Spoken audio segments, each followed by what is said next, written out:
நம்ம சேனல்லேருந்து தொடர்ந்தாப்பில் நீங்கள் வீடியோக்களை பார்க்க நினச்சிங்கன்னா இதுவரை நம்ம சேனலை சப்ஸ்கிரைப் பண்ணுங்க. சப்ஸ்கிரைப் பண்ணிங்க. கீழே பெல் சிம்பல் இருக்கும், அதையும் கிளிக் பண்ணுங்கள். சரி, வாங்க நம்ம வீடியோக்குள்ளே போகலாம்.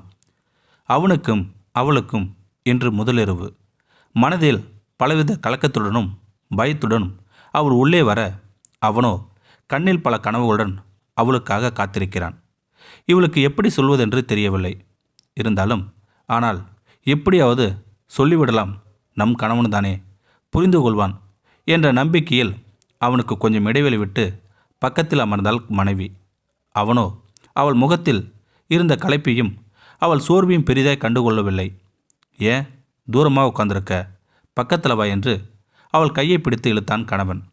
கொஞ்சம் சங்கடப்பட்டு கொண்டே அவனுக்கு கொஞ்சம் நெருங்கி வந்து அமர்ந்தாள் மனைவி. ஏதுவோ பேசுவான், பதிலுக்கு பேச்சு கொடுத்து நம் உடல் சோர்ந்து போன செய்தியை சொல்லி இதை தள்ளி வைக்கலாம் என்று காத்திருந்தாள் மனைவி. ஆனால் பேசுவான் என்று எதிர்பார்த்தவள் அவளோ எதிர்பாராமல் அவன் கைகளை எடுத்து அவள் மீது தன்னுடைய முதல் முத்தத்தை பதிக்கிறான் கணவன். பயந்து போனவள் அவனிடமிருந்து அவளது கையை வெடுக்கென இழுத்து கொண்டு தூரம் சென்றாள் மனைவி. ஏய், என்னாச்சு? இல்லைங்க, எனக்கு கொஞ்சம் டைம் வேணும். அது மட்டும் இல்லாமல் ரொம்ப டயர்டாக இருக்குது. என்னால் இன்றைக்கி எதுவும் முடியாது. நாம் இன்னொரு நாளைக்கு வச்சுக்கலாம். அவள் பேசி கொண்டிருக்கும்போதே அவன் முகம் மாறுகிறது.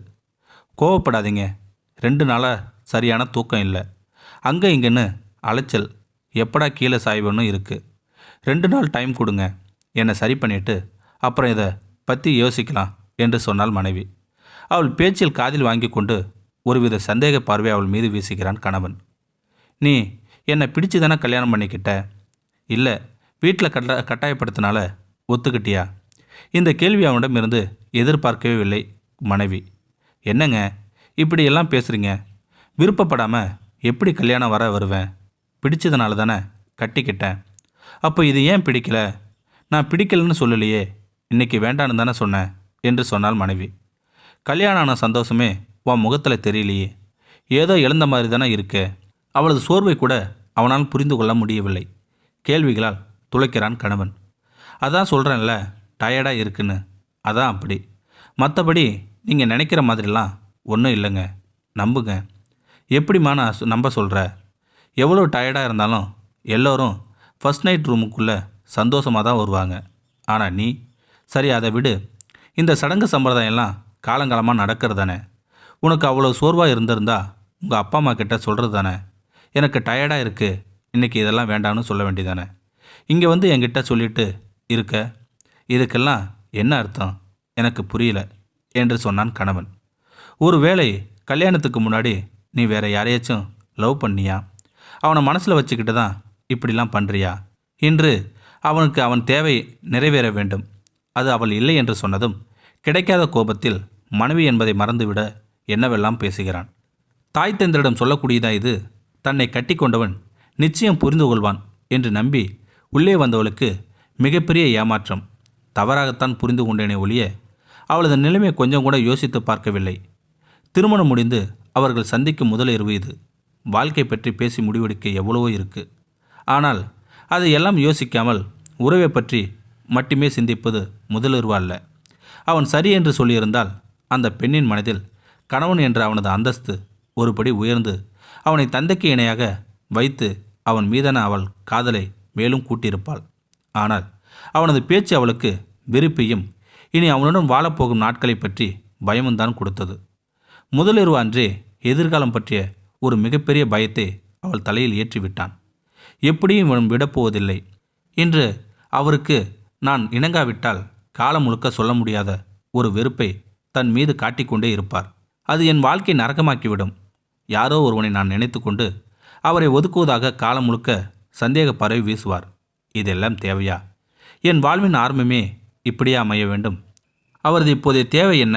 மனைவி என்ற முறையில் அதை நான் நிறைவேற்றியாக வேண்டும். முதல் நாள் என்ன, 2ஆம் நாள் என்ன? என் உணர்வுகளை புரிந்து கொள்வராக இருந்தால் பரவாயில்லை. ஆனால் இவரோ என் உணர்வுகளை விட அவரது ஆசைகளையும் கனவுகளையும் பெரிதென மதிக்கும்போது நான் என்ன செய்ய முடியும்? இன்று நான் இவருக்கு இணங்காவிட்டால் என் வாழ்க்கையே பாரமாகி கேள்விக்குறியாகிவிடும். சந்தேகம் பெரிதாகி என்னை வெறுத்து ஒதுக்கும் நிலை கூட வரும்.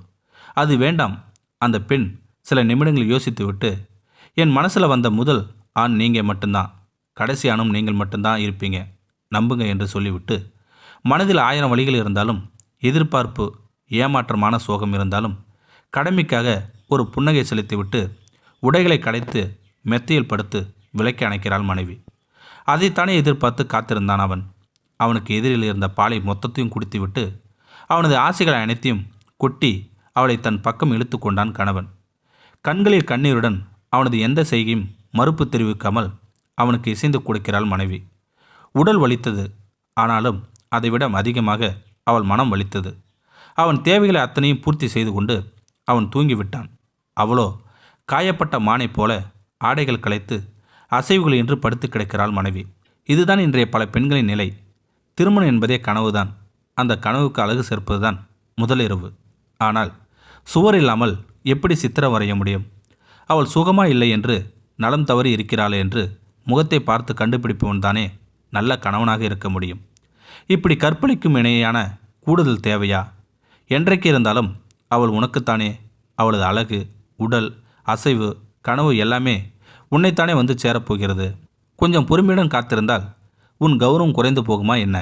மனைவியானவள் உடல் தேவைக்கு மட்டும்தானா என்ற எண்ணத்தை மாற்றிக்கொண்டு முதலில் அவளை காமத்துடன் தீண்டுவதை நிறுத்தி காதலுடன் தீண்ட முயற்சி செய்யுங்கள். அவள் உடலை தொடும் முன்பாக அவள் மனசை தொடப்பாருங்கள். அப்புறம் நீ என்ன கேட்பது? அவளாகவே அள்ளி கொடுப்பாள். புரிதல், நம்பிக்கை, விட்டு கொடுத்தல், இது 3 தான் கணவன் மனைவி உறவுக்கு அடிப்படை.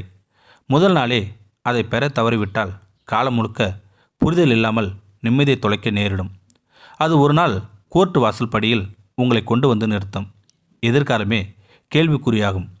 இவள் இல்லை என்றால் வேறு ஒருத்தி, இவன் இல்லை என்றால் வேறு ஒருவன் என்பது குப்பைக்கு சமமான வாழ்க்கையாகும். தேவைகள் தீர்ந்த பின்பு பிரிந்து போவதில்லை வாழ்க்கை துணை.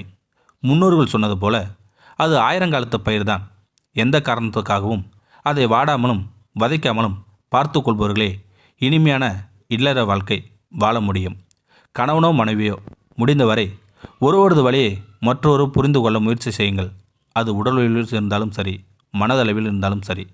மனையாளியின் எண்ணங்களுக்கு, உணர்வுகளுக்கும் முதலில் மதிப்பு கொடுத்து புரிந்து கொண்டு செயல்படுங்கள். வாழ்க்கை இனிமையாகும். அவ்வளவுதான் வாழ்க்கை. உடலாலும் மனதாலும் ஒரு பெண்ணை புரிந்து கொண்டவனே அவளுக்கு நல்ல கணவனாக வாழ முடியும். இந்த வீடியோ உங்களுக்கு பிடிச்சிருந்தா கமெண்ட் பாக்ஸில் கமெண்ட் பண்ணுங்கள். கூட உங்கள் ஃப்ரெண்ட்ஸுக்கு ஷேர் பண்ணுங்கள்.